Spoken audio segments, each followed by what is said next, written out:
अस्सलाम वालेकुम स्टूडेंट्स। तो आज हम लोग क्लास 7 का मैथ के बुक का चैप्टर नंबर 2 स्टार्ट करेंगे, दैट इज़ डायरेक्ट प्रोपोर्शनल। और इसकी फ़र्स्ट एक्सरसाइज आज हम इसी वीडियो में सॉल्व करेंगे। ठीक है, तो उसको सॉल्व करने से पहले हमें कुछ कॉन्सेप्ट अपना क्लियर करना है डायरेक्टली प्रोपोर्शनल से रिलेटेड। ठीक है, अब मैंने अगर डायरेक्टली प्रोपोर्शनल का नाम ले ही लिया है तो पहले मैं उसी को एक्सप्लेन करती हूँ।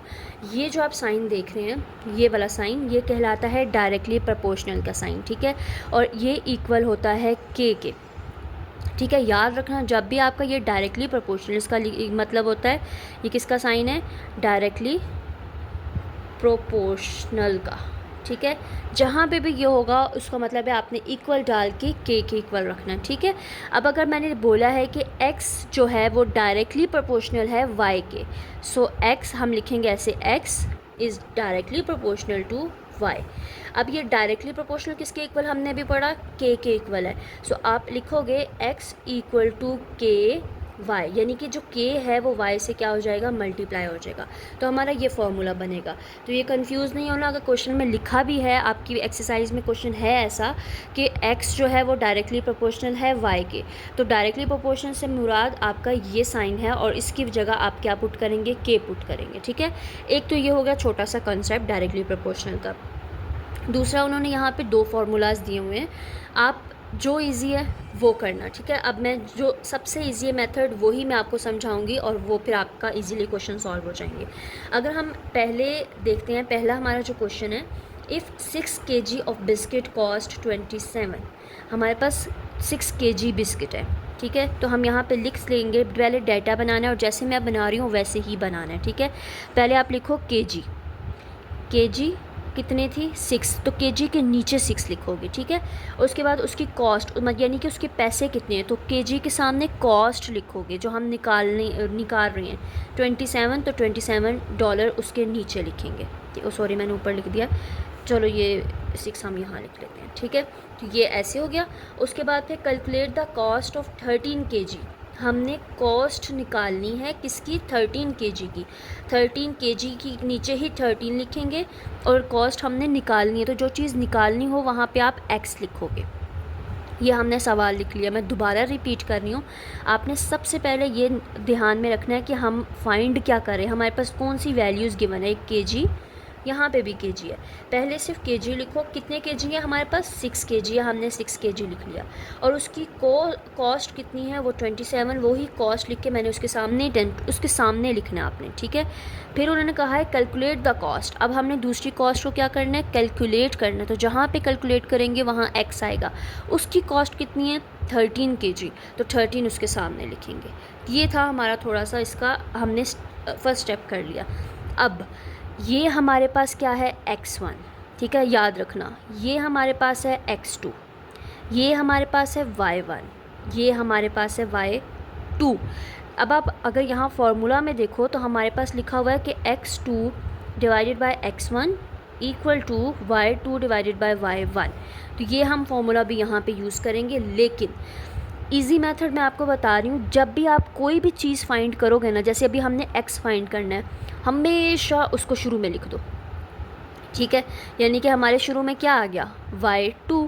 अब आप फॉर्मूला देखो अगर, तो y2 के नीचे क्या है, y1, तो y2 अगर हमने शुरू में लिख दिया तो इसके नीचे क्या आएगा, y1, दैट इज़ 27। तो x के नीचे हम 27, यही बस आपने याद रखना है कि हम जब भी जो कुछ भी फाइंड करना है वो डायरेक्ट आपने शुरू में लिखना है। ठीक है, बीच में साइन इक्वल है तो आप इक्वल डालो। फिर आगे देखो, ये फॉर्मूला हमने लिख लिया, इसके सामने x2 भी शुरू में है, यानी कि x2 हमारे पास क्या था, 13, तो 13 को ऊपर और नीचे x1, तो x1 हमारे पास क्या था, 6 था। ठीक है, आई होप आपको यहाँ तक क्लियर हो गया हो कि मैंने किया क्या है। उसके बाद देखो, यहाँ पे हम जिस तरह करते हैं ना, या जो चीज़ इक्वल बीच में आए तो जो चीज़ यहाँ डिवाइड हो रही होती है वहाँ जाके क्या होती है, मल्टीप्लाई होती है। तो हम इसको डायरेक्ट करते हैं, x यहाँ पे ही रहेगा, 27 यहाँ डिवाइड हो रहा था तो उसके पास जाके क्या हो जाएगा, मल्टीप्लाई हो जाएगा। So equal to 13/6 same as it is होता रहा, मल्टीप्लाई 27। ठीक है, अब अगर आप इसको डायरेक्ट सॉल्व करते हो तो आपका डायरेक्ट आंसर आ जाएगा, अगर आप कटिंग करते हो तब भी वही आंसर आएगा। तो हम कैलकुलेटर से इसको सॉल्व करते हैं, 13 डिवाइडेड बाय 6 मल्टीप्लाई 27 हमने किया तो हमारा आंसर आया 58.5। ठीक है, तो x का आंसर आ गया 58.5 डॉलर्स, क्योंकि हमारे पास डॉलर में था तो इसके साथ भी आप डॉलर लिखेंगे and this is your value. ठीक है, तो ये इजी है। यहाँ पे दो मेथड, ये देखो यहाँ पे भी आपका आंसर 58.5 है, बट यहाँ पे मेथड अलग लिखा हुआ है। अगर आप ये देख रहे हो तो इन्होंने यही मेथड जो हमने सॉल्व किया वही किया है, लेकिन इन्होंने x1 y1 x2 y2 का फॉर्मूला यूज़ किया है।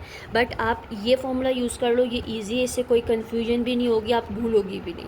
बस ये याद रखना, जो चीज़ हम फाइंड करें पहले आप साइड पे लिख लेना, ये x1 है, ये x2 है, ये y1 है, y2 है, और जहन में रखना कि y2 के नीचे y1 इक्वल टू x2 के नीचे x1, और दोनों y2 x2 ऊपर ही होंगे।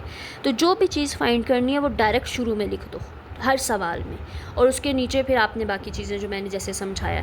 तो ये तो हो गया थोड़ा सा कंसेप्ट, और हमने इसकी एक एग्जांपल हमने सॉल्व कर ली। अब अगर आप बुक पे देखो तो बुक पे यहाँ पे दो प्रैक्टिस है, तो आई सजेस्ट एक्सरसाइज पे जाने से पहले आप ये प्रैक्टिस सॉल्व करो खुद, अगर आपको ये क्वेश्चन समझ आया तो। अगर इनका आंसर ठीक आ गया तो मतलब आपकी एक्सरसाइज प्रॉपर सॉल्व हो गई है। ठीक है, तो अब मैं डायरेक्ट मूव कर रही हूँ एक्सरसाइज पे, जहाँ हमारा पहला क्वेश्चन है। अब आप अगर पहले क्वेश्चन पढ़ें तो लिखा हुआ है 108 identical books have a mass of 30 kg। अब हमारे पास एक तो बुक्स हैं 108, तो हम पहले डाटा बनाएंगे। ठीक है, आप यहाँ पे लिख लें क्वेश्चन नंबर 1, हम डाटा लिख रहे हैं। हमारे पास क्या है, बुक्स हैं, और बुक्स का क्या है, मास। मैस भी बोल सकते हैं आप, मास भी बोल लो। ठीक है, तो बुक्स हमारे पास कितनी है 108, और उसका मास कितना है 30 kg।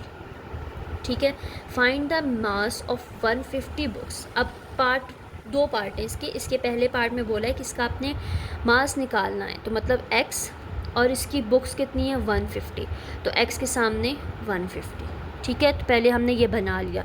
अब यहाँ पे आप लिख लो कि दिस x1, छोटा लिखना ताकि इतना नज़र ना आए, x2 y1 y2। साइड पे यहाँ पे आप 3 डॉट्स लगा के फॉर्मूला लिख लो ताकि टीचर को पता चले कि इस बच्चे ने फॉर्मूला कौन सा यूज़ किया है। ठीक है, अब हमने फॉर्मूला पढ़ा था x2 x1 y2 equal y1, तो आप लिख लो x2 upon x1 equal to y2 upon y1। ठीक है, तो वो इधर उधर भी कर सकते हो, कोई इशू नहीं है उसका, उसमें घबराने की ज़रूरत नहीं है। अब मैंने आपको एक चीज़ बताई है, जो भी चीज़ हमने फाइंड करनी है सबसे पहले उसको लिख लो। x फाइंड करना है तो हम x शुरू में लिख रहे हैं, डैट इज़ y2 के नीचे क्या है y1, तो वो 30 लिख लो, इक्वल टू x2 क्या है 150, x1 क्या है 108। नेक्स्ट स्टेप मैं यहाँ पे कर रही हूँ। अब यहाँ पे ये चीज़ तो डिवाइड हो रही है, ये सेम हम ऐसे ही लिखेंगे 150 अपॉन 108 इक्वल टू x यहाँ पे ही रहेगा, x के साथ 30 डिवाइड हो रहा है, वहाँ जाके क्या होगा मल्टीप्लाई होगा। तो अब हम इसको डायरेक्ट सॉल्व करते हैं और इसका आंसर चेक करते हैं कि आंसर बुक पे क्या है। 150 डिवाइडेड बाय 108 मल्टीप्लाई 30 किया तो हमारा जो आंसर आया वो है 41.6 जो है हमारा x का आंसर आया। So let me check in the book. Yes, तो here is the answer 41 2/3 kg। 7 kg आप लाजमी लगाइएगा। अब देखो 41 2/3 को अगर आप डिवाइड करो तो 0.6 आता है, तो 41.6 आवर आंसर इज़। ठीक है, आई होप आपको अब क्लियर हो गया हो। अब हम इसका पार्ट 2 सॉल्व करते हैं। पार्ट 2 में उन्होंने क्या कहा है, the number of each books that have a mass is. अब हमने बुक्स का वो फाइंड करना है। ठीक है, तो अब आपके सामने देखें जो ऊपर क्वेश्चन में था 108 आइडेंटिकल बुक्स वही रहेंगी। ठीक है, आप यहाँ पे दोबारा यहाँ पार्ट 2 लिखें और यहाँ पे लिखें बुक्स और यहाँ पे लिखें उसकी मास। ठीक है, बुक्स हमारे पास कितनी थी 108 थी और उसका मास कितना था 30 था।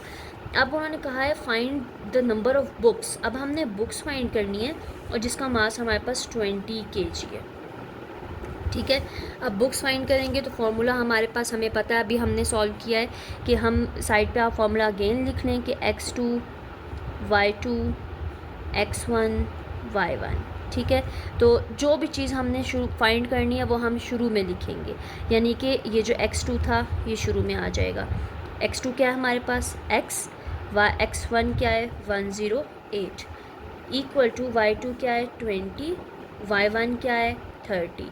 अब 108 यहाँ डिवाइड हो रहा है, वहाँ जाके क्या होगा मल्टीप्लाई, x यहाँ पे ही रहेगा 20/30। अब 108 यहाँ डिवाइड था तो मैंने वहाँ जाके क्या किया, इसको मल्टीप्लाई किया। अब हम डायरेक्टली इसको सॉल्व करते हैं कैलकुलेटर पे कि इसका आंसर क्या आता है। 20 डिवाइडेड बाय 30 मल्टीप्लाई 108 किया तो हमारे पास आया आंसर 72। ठीक है, तो मतलब हमारे पास कितनी बुक्स, अगर मास हमारे पास 20 kg है तो कितनी बुक्स होंगी 72 books. That's it, this is your question number 1।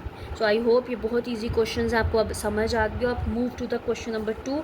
हमारा क्वेश्चन नंबर 2 क्या है, पहले रीड करते हैं। इन अ बुक स्टोर, एक बुक स्टोर में 60 आइडेंटिकल बुक्स पड़ी हैं हमारे पास। अगेन आप पहले डाटा बनाएं, बुक्स हैं हमारे पास कितनी 60।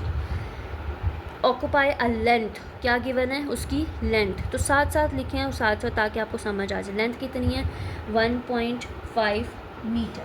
ठीक है, अब हमने फाइंड क्या करना है, फाइंड द लेंथ। अब हमने क्या फाइंड करनी है, लेंथ फाइंड करनी है, जहाँ आप x लिखोगे और उसकी कितनी बुक्स हैं 50 बुक्स पड़ी हैं। तो पहला पार्ट हमारा यही है, हम इसको सॉल्व करेंगे। अब मैंने पहले बताया जो चीज़ हम फाइंड करेंगे उसको आपने शुरू में लिख लेना, फॉर्मूला अगेन लिखते रहना आप लोग। हम जो चीज़ फाइंड करें उसको शुरू में, y2 y1 नीचे इक्वल टू x2 ऊपर x1 नीचे। ठीक है, अब x इधर 50/60, 1.5 यहाँ डिवाइड हो रहा है, वहाँ जाके क्या होगा मल्टीप्लाई हो जाएगा। हम डायरेक्ट इसको सॉल्व कर लेते हैं कैलकुलेटर से, तो इसका आंसर आ जाएगा। ठीक है, 50 डिवाइडेड बाय, अगर हमने 60 किया है मल्टीप्लाई 1.5 किया है तो हमारे पास आंसर आया 1.25 बुक्स। लेंथ निकाल रहे थे तो लेंथ किस में गिवन है मीटर में, तो इसके साथ हम मीटर भी लगाएंगे। ये याद रखना, यूनिट का एक नंबर होता है, आपका एक नंबर भी कटना नहीं चाहिए मैथ में। ठीक है, तो ये था आपका part 1। Now move to the part 2। इसी का पार्ट 2 हम यहाँ पे सॉल्व कर लेते हैं। हमारे पास यही चीज़ गिवन है बुक्स और लेंथ, तो आप यहाँ पे ही लिख लो बुक्स, एक मिनट, बुक्स एंड उसकी लेंथ। बुक्स कितनी थी हमारे पास 60 बुक्स थी, वो ही लिखें आप, और उसकी लेंथ कितनी थी 1.5। ये मत कंफ्यूज होना कि हम नीचे नीचे कोई वैल्यू नहीं है, सवाल जो ऊपर है वो मेन सवाल है, उसके 2 पार्ट्स दिए हुए हैं तो हम वही यूज़ कर रहे हैं। ठीक है, अब उन्होंने सेकंड पार्ट में बोला है कि number of such books needed to completely occupy. अब हमारे पास दिया हुआ है, उन्होंने लेंथ दी हुई है, लेंथ किस में दी है हमारे पास मीटर में दी हुई है ना। तो अब यहाँ पे अगर आप देखो तो यहाँ पे 80 सेंटीमीटर है, तो मीटर और सेंटीमीटर में तो फ़र्क है। अब हम क्या करेंगे, अब देखो सेंटीमीटर से मीटर में जाने के लिए मैंने यहाँ पे सॉल्व ऑलरेडी करवाया स्टूडेंट्स को कि 1 सेंटीमीटर इक्वल होता है 100 के, तो 100 को सेंटीमीटर से मीटर में जाने के लिए 100 से हम डिवाइड करवाते हैं। ठीक है, जो 80 सेंटीमीटर है वो इक्वल आएगा 0.8 मीटर के।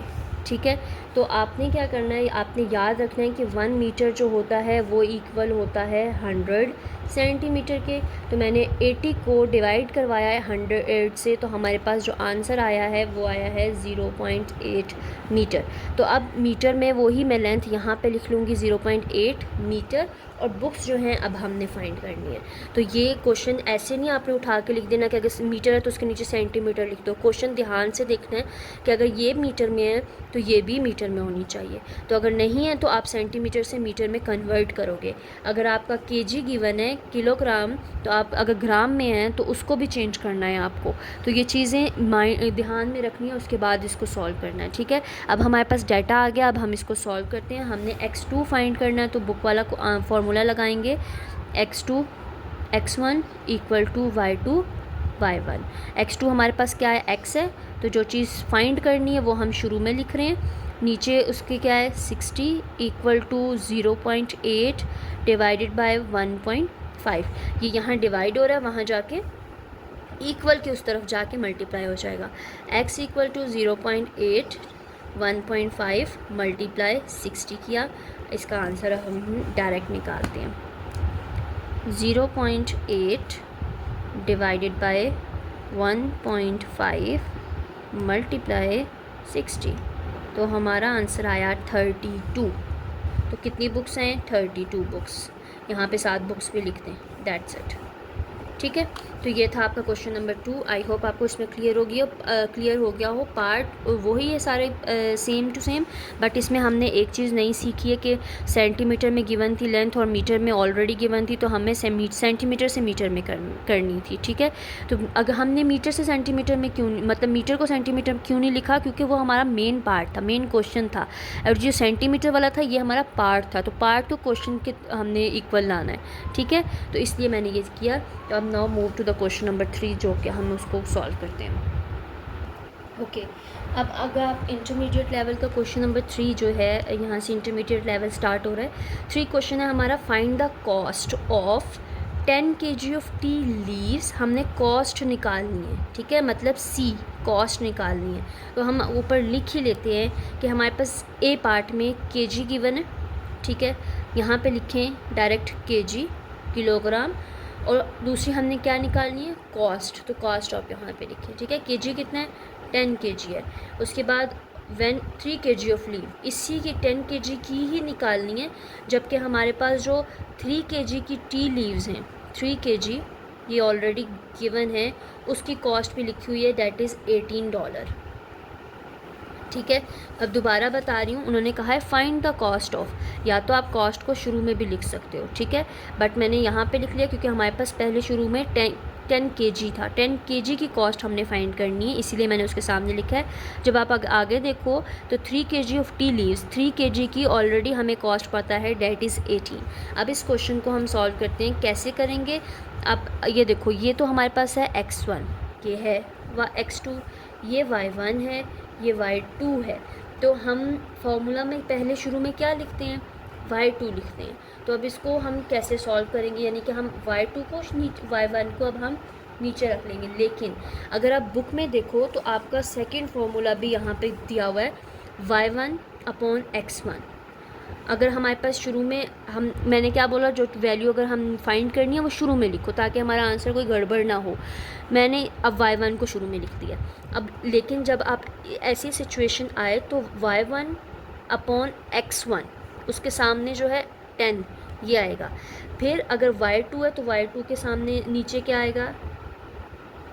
x2। तो y2 क्या है हमारे पास? 18, और x2 क्या है? 3। ये फॉर्मूला मैंने यूज़ किया है y1/x1 वाला इक्वल टू y2/x2 वाला। ये याद रखना, ये भी फार्मूला आपने अगर तो ज़्यादातर आपने वही सिचुएशन यूज़ करनी है, लेकिन अगर 1 में आपका ऐसा आ जाए y1 में, तो आप फिर ये वाला फार्मूला यूज़ करोगे, दैन फिर आपका आंसर बिल्कुल ठीक आएगा, क्योंकि आपने इसको नीचे नहीं रखना जो चीज़ फाइंड करनी है, फिर आपके आंसर्स गलत आना स्टार्ट हो जाएंगे। अब x फाइंड करें, 10 यहाँ डिवाइड हो रहा है, a वहाँ जाके क्या हो जाएगा? मल्टीप्लाई हो जाएगा, और हमारा अब डायरेक्टली आंसर आ जाएगा। ठीक है, इसको सॉल्व कर लेते हैं। 18 मैं सॉल्व करती हूँ। सो मैंने इसको सॉल्व किया तो इसका आंसर आया 60। अब यानी कि $60 जो है इसकी कॉस्ट थी, 10 kg की कॉस्ट $60 बन रही है। ठीक है, तो आई होप आपको अब क्लियर हो गया हो। हमने हर मेथड में जो चीज़ फाइंड करनी है वो शुरू में लिखनी है, जो नीचे था वो तो हम वो फार्मूला लगा रहे थे कि x2 = x1/y2 = y1। लेकिन जब ऐसे सिचुएशन आ जाए कि ऊपर वाली ही वैल्यू फाइंड करनी है हमने, तो फिर आप ये वाला फार्मूला लगाओगे, y1/x1 = y2/x2। ठीक है, तो ये आपने याद रखना है। अब हम मूव करें क्वेश्चन नंबर इसके पार्ट 2 पे। इसके 2 पार्ट हैं, तो इसका पार्ट 2 सॉल्व करेंगे। पार्ट 2 देखें, उसमें लिखा है वही ऊपर वाला रहेगा, find the cost of a kg of sugar. मतलब kg हमारे पास वही चीज़ है जो हमने अभी पीछे फाइंड की है, kg भी है और कॉस्ट भी है, तो आप वही लिखो। इसका पार्ट 2 है kg एंड इसकी कॉस्ट। कितने kg है हमारे पास? a kg, कोई वैल्यू नहीं है, सिर्फ a दिया हुआ है, a kg है, उसकी कॉस्ट हमने निकालनी है। ठीक है, b kg दिया हुआ है और b kg की कॉस्ट है $C। ठीक है, अब हमने इसको फाइंड करना है। इसको हम फाइंड कैसे करेंगे? अभी हमने यही फार्मूला यूज़ किया है कि जो चीज़ फाइंड करनी है वो शुरू में लिखें। तो हम फार्मूला यूज़ इसमें कर रहे हैं y1/x1, y2/x2। ठीक है, अब इसमें y1 हमारे पास क्या है? x, x1 क्या है? a/y2 क्या है? c, x2 क्या है b। अब a यहाँ डिवाइड हो रहा है, वहाँ जाके क्या होगा मल्टीप्लाई हो जाएगा। So x upon C B multiply by a, तो इसका आंसर डायरेक्ट आ जाएगा C A upon B. This is your answer. I hope आपको समझ आ गया हो। अब आप इसको ऐसे भी लिख सकते हो, क्योंकि ए पहले आता है तो आप ए भी पहले लिख सकते हो, बट ये भी ठीक है, इसमें भी कोई इशू नहीं, क्योंकि हमने वैसे ही सॉल्व किया जैसे हमने सॉल्व करना था। तो अब ए बी सी में ए शुरू में अल्फ़ाबेट्स में आता है तो ए लिख दो, सी बाद में लिख दो, बी लिख दो, बट आंसर आपका वही है। ठीक है, तो ये था आपका क्वेश्चन नंबर 3 यहाँ पे कंप्लीट हुआ। Now move to the question number 4। Question number 4 में वो क्या कह रहे हैं कि 5/9 of a pieces of metal, क्या गिवन है, पीस ऑफ मेटल गिवन है। तो अब हम इसको यहाँ पे ही सॉल्व करते हैं। मैं इसको थोड़ा सा ऐसे कर लेती हूँ ताकि आप लोगों को नज़र आए। क्वेश्चन नंबर 4 यहाँ पे लिख रही हूँ, पीस ऑफ मेटल कितना है हमारे पास 5/9, जबकि उसका जो मास गिवन है वो है 7 kg। 7 kg। फिर उन्होंने कहा है व्हाट इज़ द मास, दूसरे का क्या होगा वो हमने फाइंड करना है, सॉरी ये नहीं, और इसका जो वो पीस ऑफ मेटल है वो है 2/7। तो अब ऐसे सिचुएशन में आपको क्या करना है, जब भी ऐसे डिवाइड में आ जाए आपके पास तो आपने इनको डिवाइड करना है पहले, यानी कि इसको आप पॉइंट में लेके आए आंसर, ताकि अगर हम सॉल्व करें भी तो हमारा आंसर आज ईजीली आ जाए। अगर मैं 5/9 को डिवाइड करती हूँ तो आएगा 0 पॉइंट, ये यहाँ छोटा सा करके लिख लो कि ये 0.5 के इक्वल है। ठीक है, 2/7 को डिवाइड किया मैंने तो मेरा आंसर आया 0.2 राउंड ऑफ करके 9 या 0.29। ठीक है, 5 था तो 5 ने राउंड ऑफ कर दिया तो 0.9 आया, तो ये इसका आंसर आ गया। ठीक है, अब हम वही फार्मूला यूज़ करते हैं। हमने y2 फाइंड करना है तो y2 शुरू में आ जाएगा और फिर y1 नीचे, तो वही वाला फार्मूला यूज़ कर रहे हैं। ये y2 y1 x2 upon x1 वाला फार्मूला यूज़ करेंगे हम लोग। y2 हमारे पास क्या है x, y1 क्या है 7, x2 क्या है 0.29, x1 क्या है 0.5। 7 यहाँ डिवाइड हो रहा है, वहाँ जाके क्या होगा मल्टीप्लाई होगा। सो x upon 0.29 divided by 0.5 multiply 7 करो तो आपका क्या आंसर आता है 0.29 डिवाइडेड बाय 0.5 मल्टीप्लाई 7 किया तो हमारा आंसर आया 4.06 kg, क्योंकि हम मास फाइंड किया हमने तो यहाँ इसके साथ क्या यूज़ होगा kg। And this is your answer of question number 4। I hope आपको क्लियर हो गया हो। Now move to the question number 5। Question 5 में अब जो मैंने इस एक्सरसाइज के शुरू में आपको बताया था कि x डायरेक्टली प्रोपोर्शनल है के, अब ये दोनों पार्ट वैसे ही हैं। ठीक है, अब if z is directly proportional to x, जैसे लिखा है वैसे ही लिखना, चेंजेस कुछ नहीं करने, फिर आपके आंसर्स गलत आएंगे। z जो है डायरेक्टली प्रोपोर्शनल है x के। ठीक है, शुरू में मैंने बताया कि ये डायरेक्टली प्रोपोर्शनल का साइन होता है। एंड z इक्वल है, डाटा अभी हम लिख रहे हैं। ठीक है, ये हमने लिख लिया, यहाँ पे हम लिख रहे हैं जो z है वो इक्वल है 12 के, जो x है वो इक्वल है 3 के। Find the value of x, फिर से वो कह रहे हैं, अब यहाँ कंफ्यूज नहीं होना आपने, यहाँ तक आपको क्लियर होना चाहिए कि z जो है डायरेक्टली प्रोपोर्शनल है x के, z की वैल्यू भी गिवन है, 3 की भी गिवन है, और फिर आगे वो कह रहे हैं कि x की वैल्यू फाइंड करो और z की भी गिवन है। यहाँ पे आपने कंफ्यूज नहीं होना, आपने यहाँ तक कभी सॉल्व करना है। आपके पास एक दफ़ा z की वैल्यू आ गई, एक दफ़ा आ गई x की, अब हमने फाइंड क्या करना है। मैंने ऑलरेडी बताया है कि ये जो डायरेक्टली प्रोपोर्शनल होता है ये इक्वल होता है k के। ठीक है, अब पहले इसी फॉर्मूले को लिखें हम, z इक्वल टू के एक्स। ठीक है, यानी कि हमारे पास ये दो वैल्यूज़ गिवन है, अब हम यूज़ फाइंड किसकी कर रहे हैं, k की वैल्यू फाइंड करेंगे, यानी कि डायरेक्टली प्रोपोर्शनल की फाइंड करेंगे। सो x की वैल्यू क्या है 12 इक्वल टू k वैसे का वैसा, k x के साथ मल्टीप्लाई हो रहा है तो x की वैल्यू क्या है 3। ठीक है, अब 3k के साथ तो मल्टीप्लाई हो रहा है, ये यहाँ हो नहीं सकता क्योंकि हमने k निकालना है, यहाँ मल्टीप्लाई हो रहा है, वहाँ जाके क्या होगा 3k 12 के साथ डिवाइड होगा, तो 3 के टेबल में 12 कहाँ आता है, 3 4 12 होता है। सो k की वैल्यू क्या आ गई 4। ठीक है, यानी कि हमने फर्स्ट स्टेप में के की वैल्यू को फाइंड करना था।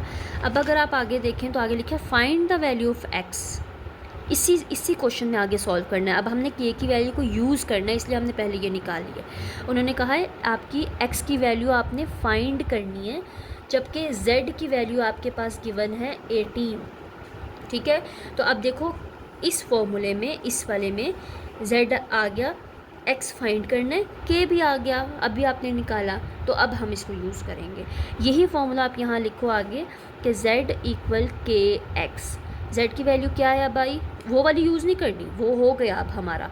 अब ये आगे जो दिया ये फाइंड करना है। z की वैल्यू क्या है 18, k की वैल्यू क्या आई थी 4, x हमने क्या फाइंड करना है। अब 4 यहाँ मल्टीप्लाई हो रहा है, वहाँ जाके क्या होगा, डिवाइड होगा, तो x की वैल्यू आ जाएगी 18 डिवाइडेड बाय 4 करें हम तो हमारे पास आता है 4.5, यानी कि x की वैल्यू क्या आ गई 4.5।